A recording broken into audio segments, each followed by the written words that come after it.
ঢাকা থেকে গাজীপুরের ভাড়া ৮০ টাকা।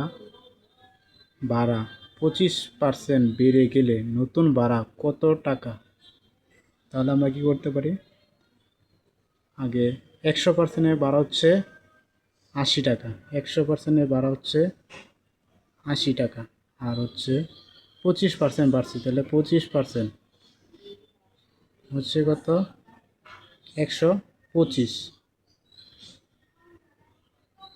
125% ভাড়া বাড়ছে, তাহলে ৮০ টাকা আমরা লিখতে পারি ৮০ ইন্টু 125/100, শতকরা যেহেতু 100 আমরা কাটতে পারি